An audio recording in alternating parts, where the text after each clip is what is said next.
Hello tout le monde, j'ai deux personnes à vous présenter pour une vidéo un petit peu spéciale. Je vous présente Colline et Nicolas. Bonjour. Donc comme prévu, on se retrouve aujourd'hui avec Colline et Nicolas. Je suis très heureux de vous avoir aujourd'hui, de vous poser un petit peu ces questions qui vont pour sûr intéresser les personnes qui nous regardent aujourd'hui. Donc déjà la question qu'on se pose tous, c'est qui êtes-vous? Est-ce que vous pouvez vous présenter un petit peu en deux mots, ce que vous faites ou ce que vous faisiez avant effectivement de rejoindre l'Académie Placide? Donc bonjour, je m'appelle Colline, j'ai 25 ans, je suis clerc de notaire de profession. J'ai travaillé pendant 5 ans en tant que clerc de notaire et je me suis redirigée vers l'immobilier. On est tombé sur Placide et donc voilà, aujourd'hui c'est mon temps plein, c'est Placide en gros. Cool. Et toi Nicolas? Alors donc moi je travaille dans les assurances depuis 8 ans. Ouais. Voilà, donc je m'occupe de la partie professionnelle, je suis toujours en activité. Donc en fait vous êtes un petit peu complémentaires. Ça a été une évidence de vous lancer ensemble Oui. Ouais, on a toujours voulu c'est vrai, toujours voulu. Depuis le départ en fait. On se posait un peu la question dans quoi. Au départ on pensait faire peut-être monter une agence dans les assurances. Je crois qu'aujourd'hui vous faites principalement de la location classique, mais est-ce que de la sous-loc vous en avez déjà entendu parler auparavant? Alors moi jamais entendu parler. Non. Un tout petit peu de conciergerie mais vraiment voilà tout doucement. Mais je pense qu'on avait les a priori un petit peu tout le monde en disant que c'est pas légal en fait. C'est c'est ce que tout le monde pense effectivement. Et en s'y penchant on s'est rendu compte que non. C'est ce qui nous a interpellés en fait. C'est ça. Ouais. Et on s'est dit on va pousser un peu plus loin, on va aller voir ce qui s'y cache en gros. Cool.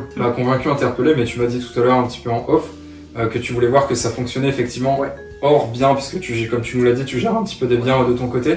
Tu voulais être sûr que ça fonctionne avec des propriétaires que tu ne connais pas. Tout à fait. Et du coup, est-ce que tu peux m'en dire plus là-dessus? Parce que c'est vrai que maintenant, on va arrêter le suspense, mais aujourd'hui, vous avez plusieurs biens en sous-location professionnelle. Exactement. On en a 4. 4. Dont un en conciergerie. 4 et 1 en plus en conciergerie. C'est ça. Mais ça, c'est un bien effectivement qui est un petit peu à part, puisque c'est un bien, c'est un propriétaire que vous connaissiez dans le passé.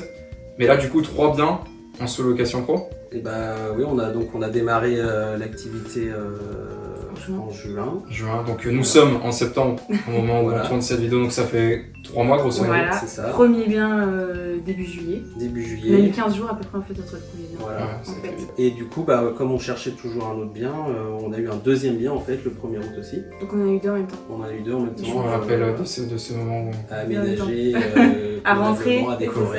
Du coup c'était un petit peu sport pour vous qui... très rapide. Ça s'est passé comment? Vous vous êtes senti comment pendant de manière très franche? On s'est donné à fond. Ouais, un peu d'un stress par moment quand même. On voulait que ça marche, donc on a vraiment tout fait pour que ça marche. En pleine vacances d'été. C'est ça. En plus, ça. Premier appartement, on a mis une semaine je pense qu'il soit nickel. C'est top. Franchement pour un premier bien c'est pas mal, puisqu'en général on va être entre 7 et 15 jours pour le premier bien quand on n'a pas l'habitude. Mais là 7 jours, après vous avez la chance d'être à 2. Donc ça c'est vrai que c'est l'avantage. Est-ce que d'ailleurs vous le sentez que c'est bon pour votre activité d'être à 2? Par exemple, vous vous posez peut-être un peu moins de questions, vous vous soutenez sur certains domaines. Vous pouvez nous en dire plus? Parce que ça, je trouve que c'est intéressant. On a quelques personnes sur justement l'académie qui travaillent soit en couple, soit avec un associé. Du coup, c'est intéressant d'avoir votre feedback là-dessus. On gère pas les mêmes choses. Ouais, et je dirais on échange toujours un peu sur tout en fait finalement. Donc du coup, on a toujours un deuxième avis, donc c'est très bien. Et ça nous met en confiance aussi, on se dit si on fait comme ça. Puis on arrive à se pousser, puis sur la partie juridique c'est plus Colline qui va, tout ce qui est démarche administrative c'est elle qui va le faire. Et moi après j'interviens plus sur le côté informatique. Informatique, le channel manager, tout ça. C'est vraiment moi qui fais. En fait on se complète. Ouais, c'est ça. Il n'y a pas encore eu de désaccord pour l'instant? Non. Après, même dans la vie en général. Ça va. Oui, ça va. Cool. Alors aujourd'hui, ça va être une visite un petit peu spéciale puisqu'on n'est pas dans l'un de ces appartements. Et on aimerait vous faire visiter, ce sera des images qu'on prendra et qu'on mettra au-dessus de cette vidéo. Mais cependant, je vais demander effectivement à Colline et Nicolas d'essayer de me faire visiter, puisque je n'ai pas vu cet appartement et je vais essayer de me l'imaginer. Donc déjà cet appartement, avant de commencer, il est dans une ville moyenne de combien d'habitants? Il y a à peu près 30 000 habitants. Ok, sud-ouest de la France? Sud-ouest de la France. Ok, cool. Est-ce que maintenant, imaginons que j'ai les yeux bandés, tu peux essayer de me le faire visiter, ou toi Colline, peu importe, mais de me le faire visiter, les pièces, la taille des pièces, la taille de l'appartement, etc., pour que je puisse un petit peu m'imaginer à quoi il ressemble. Ok, donc c'est un appartement qui est situé donc, dans un immeuble en pierre. Il est situé au rez-de-chaussée. Il fait à peu près 60 mètres carrés. Ok. Donc on peut dire que c'est un T2. Voilà, il y a un séjour avec un canapé convertible. Donc 4 couchages. 4 couchages, okay, cool. C'est ça. Voilà, on a une télé connectée. Voilà, on offre d'ailleurs les services Netflix et Disney+. Voilà, ça c'est le petit plus. Voilà, et après donc dans l'appartement, donc on a une très grande cuisine aussi. Tout équipé. Tout équipé. Quand tu dis tout équipé, c'est quoi? J'ai envie d'imaginer là. On a four, lave-vaisselle, micro-ondes, un grand frigo avec congélateur. Une cuisine.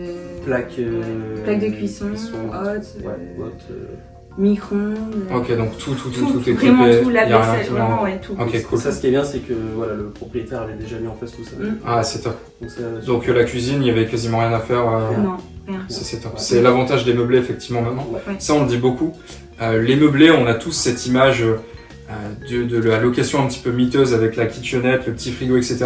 Mais c'est vrai que les propriétaires, depuis plusieurs années en France, essayent de faire des efforts pour augmenter un petit peu le standing parce qu'ils ont compris qu'avec des biens de qualité, potentiellement les locataires allaient rester plus longtemps. Sachant que sur ce type de bien, là c'est un T2 comme tu m'as dit, les taux de turnover sont assez fréquents. C'est pas étonnant de voir un locataire qui part chaque année. Donc là, je pense qu'effectivement, le marché de la location meublée en France a été vraiment tiré vers le haut depuis quelques années. Donc cuisine tout équipée. Après, si on continue un petit peu. Donc après, on continue sur la chambre. Voilà, une grande chambre, je dirais qu'il fait une 15 mètres carrés. Ok. Qui a une très belle vue en fait sur un monument historique de notre ville. Donc c'est une abbaye en fait, c'est une abbaye. On a également rajouté un bureau qu'il n'y avait pas. Voilà. Donc dans cette chambre, on a un bureau. Il y a une télé dans la chambre aussi. Ouais, une deuxième télé. Ok. Voilà. Après, il y a la salle de bain. Et après, donc, on a la salle de bain, une grande salle de bain.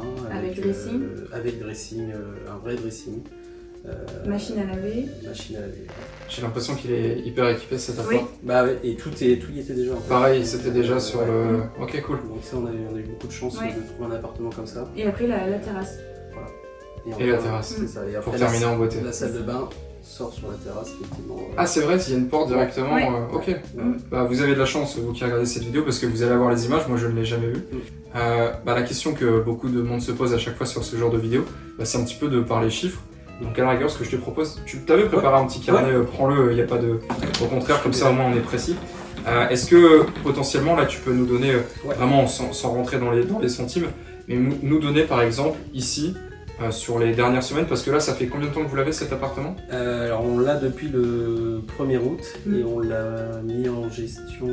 le 7 ou le 7. Ok, donc ça fait un mois, une semaine grosso modo, puisque nous sommes aujourd'hui le 15 septembre. Du coup, est-ce que tu peux nous donner un petit peu les chiffres que tu as? Alors en termes de chiffres, j'ai surtout pour le mois d'août, on arrive à 1377 € net sur cet appartement. Donc il faut compter évidemment les charges. On arrive à 762 € de charges, voilà, loyer inclus, etc. Et donc on arrive sur cette date-là à un cash flow de 615 €. Ok, donc ça, 615 € pour cet appartement sur un mois ou un mois plus une semaine? Alors sur 20 jours. 20 jours. Ah, sur 20 jours. Ah ok, donc moi j'ai surévalué sur 20 jours. Ok. Derrière, ça peut être hyper intéressant aujourd'hui de nous dire ça. Vous êtes sur quel type de structure? Sur une micro-entreprise? Micro-entreprise, Ok, donc derrière, il faut retirer les charges. Vous avez l'ACRE? Oui. Ok, donc 11%. Donc on fera le calcul à la rigueur à l'écran pour afficher un petit peu tout ça. C'est un chiffre du coup qui me semble hyper intéressant puisqu'effectivement sur l'académie, nous on a une moyenne à peu près qui est à 400 € net par appartement. On fait exprès de prendre une moyenne qui est plutôt tirée vers le bas. Est-ce que aujourd'hui, vous vous attendiez à ça en rejoignant Placide? Est-ce que c'est un petit peu ce que vous avez imaginé? Et la deuxième question, c'est pourquoi justement avoir décidé de rejoindre Placide après avoir entendu parler de la sous-location professionnelle? Je vais ça bon. Moi je pensais pas que ça allait marcher tout de suite. Je me suis dit on va mettre en ligne, mais on va pas avoir des réservations tout de suite. Et en fait on a été loué tout de suite pour le mois d'août, il a été plein très rapidement. Est-ce que là vous avez déjà des réservations? Vous êtes encore en réservation bout à bout ou vous avez déjà des réservations là sur les prochaines semaines? On a une réservation en octobre. Pour une semaine déjà. Et après en septembre, c'est plutôt bien. On a quasiment pas de trous. Pour l'instant, oui. Ok. Vous êtes à combien de taux de remplissage à peu près là par exemple pour cet appartement en septembre? Sachant qu'on est le 15, du coup il y a encore 15 jours qui restent. En septembre. Pas mal. Ouais, on va être à 50% je pense. Plus même. Il y a eu très peu de nuits pas louées pour l'instant. Donc pour l'instant, mais après il reste encore un petit peu de nuits à la fin du mois. Qui sont pas encore louées, mais je pense que ça devrait se louer. Après souvent c'est loué une semaine à l'avance en fait, on s'est rendu compte. Donc on se fixe pas sur le début du mois si c'est pas loué, en fait on sait que ça va se louer une semaine à l'avance ou quelques jours à l'avance. Ouais, ça c'est ce qu'on a constaté, c'est que c'est rarement des réservations prévues à l'avance. Genre un mois ou 2 mois avant, c'est souvent c'est une semaine avant. Une semaine avant max. Bah ça c'est un petit peu typique des villes moyennes qui sont pas forcément ultra touristiques. Sur Placide, est-ce qu'il y a une chose qui a fait que vous avez décidé de rejoindre Placide plutôt qu'une autre, ou ça s'est fait plutôt naturellement? Comment ça s'est fait effectivement? Je dirais que ça s'est fait plutôt naturellement. Ouais, on a vu les vidéos, ça nous a convaincus. Voilà, on a bien aimé aussi la façon comment vous expliquez les choses et tout. Je pense que ça nous a plu. Et puis c'est vrai que le fait d'être accompagné sur des sujets finalement qu'on connaît pas du tout, c'est ça aussi qui nous a rassurés. L'accompagnement, c'était primordial pour vous? Si on avait des questions, et puis on s'est rendu compte qu'en fait vous étiez très disponible. Ouais, donc ça nous a vraiment plu.